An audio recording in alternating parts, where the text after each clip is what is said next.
Here we go. What is going on, Cover One crew? Welcome back to the show. Hope everybody is good as always. I'm continuing down this Dynasty quarterback rankings path because we're going to break them all down before the Super Bowl because it's awesome. And we got to understand where these teams and where these players lie right now before free agency. Things will change. Things will morph. And maybe we'll talk about the Super Bowl before the game does get kicked off. But let's talk these quarterbacks. First on the board, Josh Allen. He is my number one quarterback still in Dynasty formats. And a lot of y'all be like, what are you talking about? Lamar Jackson came off a stellar campaign, which is truth, man. And I got Lamar as number 2. But we'll talk about it, Josh Allen, simply because 385 points, 70% on the boom rate, okay? This is with everybody eats. This is with not a bona fide number one wide receiver, pass catcher, whatever you want to call it. 385 points, still beat out of Joey B, who had, 43 touchdowns, almost 5,000 yards. The rushing upside for Josh Allen continued this year, 12 rushing TDs. He still is the top dog, in my opinion, when it comes to fantasy football. When it comes to dynasty rankings for these quarterbacks, the Buffalo Bills are not going to run it back with an everybody eats mentality. You got to believe it, man. They're going to add some more firepower on the offensive side, but they're going to continue to build that defense. And even if they do go to everybody eats again this next season, you got to understand, man, Josh Allen did it this year. He can do it again next year at an MVP level. He still is my top dog in Dynasty. Number 2, Lamar Jackson. Okay, man, 100% on the boom rate. I have never seen this for a quarterback in my time. Been doing these model sheets for approximately 10 years now, and I've never seen a quarterback hit 100%. What a season it was for a Lamar Jackson. 434 points. Absolutely killed it. Best passing statistical season for Lamar Jackson. 41-72, 41 TDs to only 4 interceptions. Almost cracked 1,000 yards rushing as well. Unbelievable campaign once again for Lamar. The best part of Lamar Jackson, he has figured it out how to be a passer. He has figured it out. Now with the Derrick Henry, the RPOs are unstoppable. The play action pass is absolutely electric, and they got guys running all over the field wide open because everybody's scared of Lamar to take off, and then potentially Derrick Henry. So this is going to continue again into 2025, depending on how long Derrick Henry does stay. But Lamar Jackson definitely has figured out his passing upside, and he is definitely my number 2. Number 3, it might shock some people. I'm doing a Jaden Daniels, JD, baby, 23 years of age, flying up my boards. Yes, I understand it was a rookie season. Yes, I understand the dreaded sophomore slump could be coming, but I just see far too much potential. If you're going to compare the man to a Lamar Jackson because of the rushing upside, you got to say where JD is at right now. As of today, he is, head and shoulders way ahead of where Lamar Jackson was coming out of college in the pros when it comes to the passing upside. So that's why I got him here at number 3. Cliff Kingsbury coming back for another year. Fantastic. Keeps everything chemistry-wise building in the same mode. They're going to add another wide receiver to this room. Just continue to stack this offense to give him more weapons.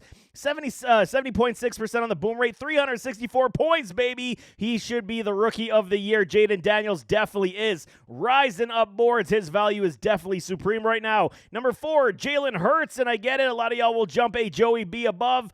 I still will not, man, okay? How many times we've seen these Eagles go through offensive coordinators? Kellen Moore's likely going to leave after the Super Bowl and take the job with New Orleans. So Hurts is again going to have to, establish himself with another new offensive coordinator. But since Saquon's there, yes, okay, he lost a few games due to the concussion, but still 320 points for a Jalen Hurts and was under 3,000 yards. The rushing upside and the push on the TDs, 14 rushing TDs, keeps Jalen Hurts in the game, man. How many times he vulturing a Saquon Barkley? This will keep him in the business of being a top 5 fantasy quarterback for more years to come, without question. Number 5, Joey B, 27 years of age. Injuries, nothing to do this year, which was great.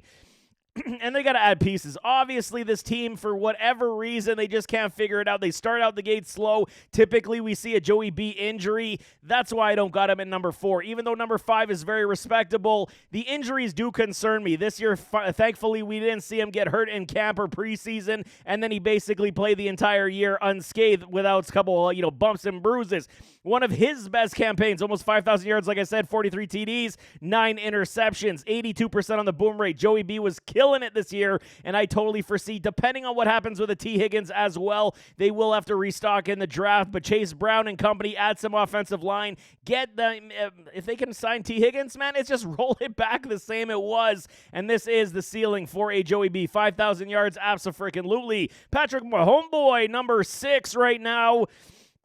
One of his worst statistical seasons, quote-unquote, under 300 points this year, 68% on the boom rate. And the biggest issue was they don't have that explosive playmaker outside of a Worthy. It started picking up steam, as the season did wear on, but it was to be known that, Rashee Rice went down with that injury, so that's why his numbers did fail him. Now you're going to get Rashee Rice back next year. Xavier Worthy definitely showcased that he is better than a lot of people thought he was, only running 9s. Go watch my scouting reports. I told y'all about it, Xavier Worthy. He is the dude that you're looking for in this offense, and it will only expand next year, man. Once Andy Reid already said he's coming back once again to do it all over again. Patrick Mahomes still's got Uber value right now, and I still like him, 28 years of age. His stats should definitely increase as they get Rashee Rice back and figure out how to integrate a Worthy that much more. Number 7, Jordan Love, feel the love for love. Okay, here's where it gets kind of interesting. In this, 7 to about 12 rank, this is how you can kind of mix and match however you want to see. I'm going for sheer upside here with a Jordan Love. They're going to add some weapons to this offense, okay? They're doing like the everybody eats mentality in Green Bay as well. The plethora of talent at wide receivers. It was just such a weird season where they started out being a pass-happy squad, then they reverted back to being a run-first club, alleviating a lot of pressure from Jordan Love. He still is very good. This year, not so much, man. Took a little bit of a step back, 53% on the boom rates, and he only got 244 points. Under 3,500 yards, 25 TDs. He doesn't have much rushing upside, so I understand why a lot of y'all are going to drop a Jordan Love down your board. But once they add more weapons to this offense and they become more balanced this next year with some better pieces, Jordan Love is absolutely there. He dealt with his own deal of injuries as well with the groin, the knees, the ankles. So as long as he can stay healthy, I think the ceiling is absolutely through the moon for a Jordan Love at number 7. Number 8, C.J. Stroud. I am not giving up on my dude, C.J. Stroud. Sophomore slump hit him in a very big way. Stephon Diggs, who knows what's going to happen to him. Nico Collins went down with injury for some time this year as well. Definitely hurt the whole cause. 35% on the boom rate. Absolutely terrible season for a CJ Stroud in terms of consistency. Killed us so many times. It was a very big problem. 232 points. He was becoming basically a waiver wire quarterback to plug and play on bye weeks. So a lot of people dropped him on the waiver wire this year, but I do foresee them. They're going to fix this thing up, and C.J. Stroud, he's going to get his legs back up under him. I mean, they're going to have to add pieces as well, especially if a Stephon Diggs does leave town, but he's going to be gone till at least, November because of the late ACL injury. So C.J. Stroud, they're going to revamp, they're going to reload, and I still like him at number 8. Number 9, Kyler Murray for me. Okay, I could raise him up to a number 7, but at this point, I'm taking age over talent at this point. 27 years of age for Kyler Murray, and the fact that we got all excited for a Marvin Harrison Jr., they did not utilize him the way they should, just not on the same page. Kyler Murray was force-feeding a Trey McBride on the regular, man, so it is what it is. 64%, 308 points. Still, under his rushing upside where it was 78 rushes for 572 and 5 TDs. His passing upside was very good, almost 4,000 yards this year, 38.51. So Kyler is figuring a lot of things out, man. He also has had a revolving door of coordinators as well. So maybe we'll see a little bit more chemistry building with a Marvin Harrison with a full off season as well. Maybe some, OTAs. Get back in the booth and start throwing this football. I do like Kyler Murray, and I can absolutely recommend throwing him above a Jordan Love at 7, but number 9 is fair value for me. Number 10, Justin Herbert, Herbie. These LA Chargers, 47% on the boom rate. Not great. Start of the season extremely slow and then picked up steam, man. The best part of Herbie this past year, 3 interceptions only. He still didn't get his consistency rates up because they ran the football a lot under the Harbaugh system. Year 2 with Coach Harbaugh, they're going to add more wide receivers. Lad McConkey, he's a good lad. He helped out the cause in a very big way. And QJ, I told y'all about Q. Go to my scouting reports and you guys will see I got you guys covered. Called QJ one of these guys guys. He's a body catcher, and he always will be.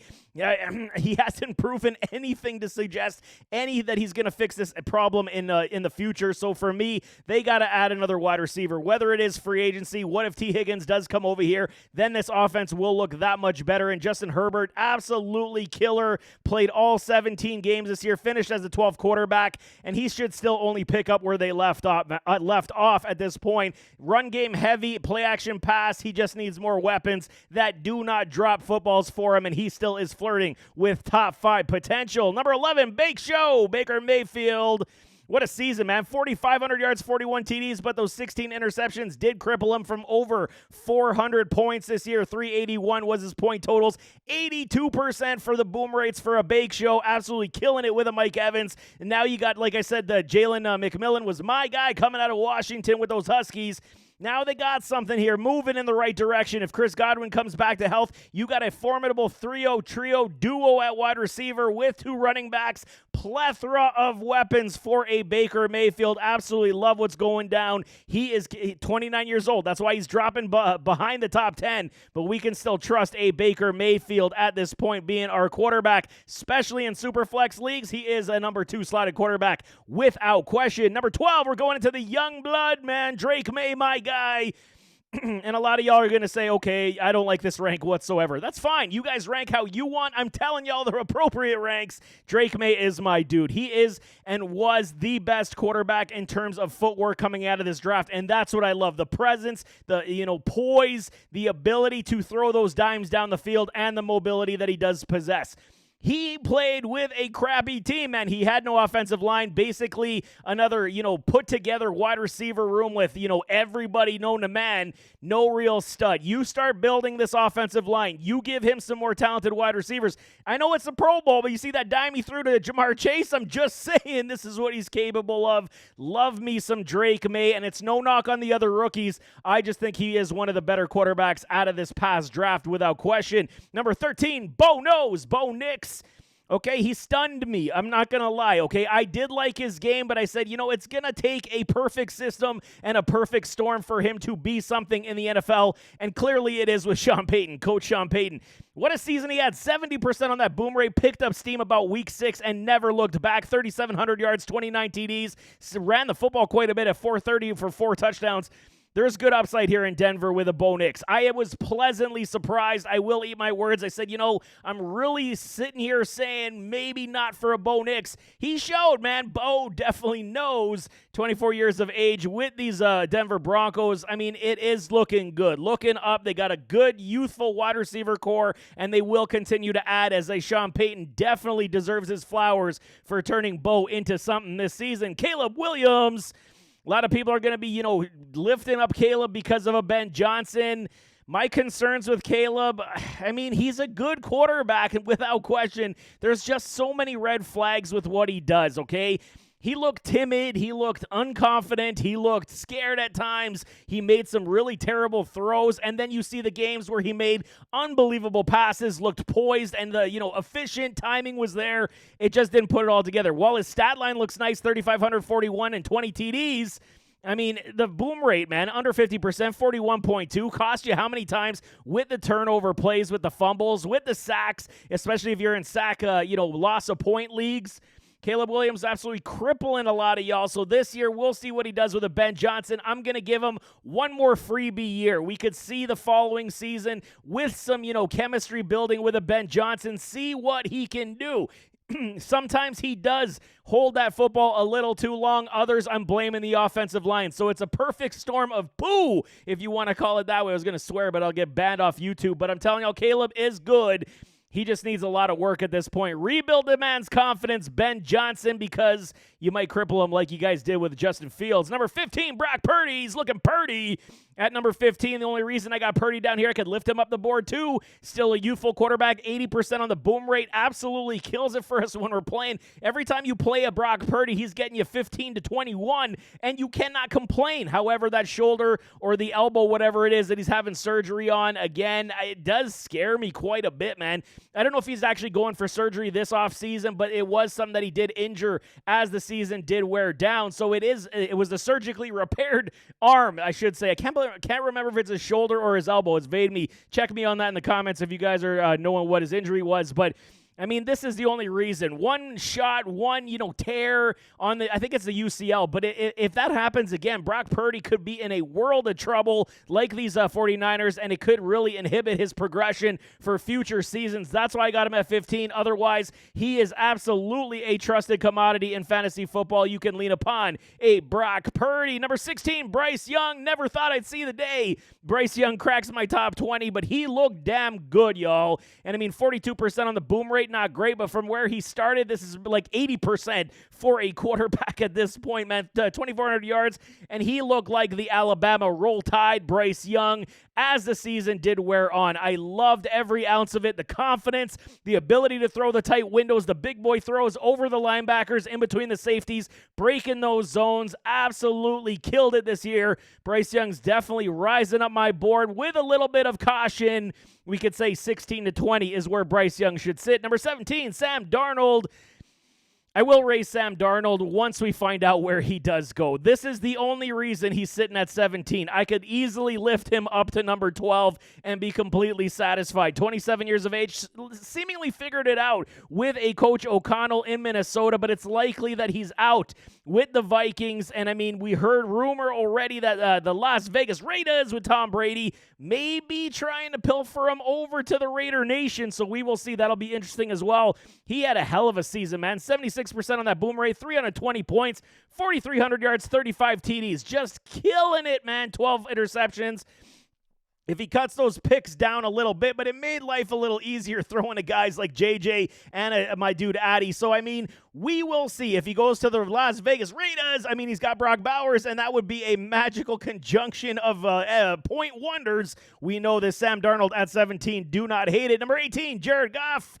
Feels dirty after a 335-point season. I mean, they lost Ben Johnson. They know they have weapons and they will replace it. They are a run-first team. So where he does hit 64% on that boom rate. So in 46% of his games, he's not hitting you that rate that you're looking for. So he does get a lot of the majority of his points in the 60% of games. Yes, I realize there are other quarterbacks up the board that's lower than 64%, but for me, Jared Goff is one of these guys you live or die depending on what the game is. He did put up some 40-plus point games this year, which did elevate his totals. I mean, 4,600 yards. Y'all going to be like, how can you put Jared Goff at 18?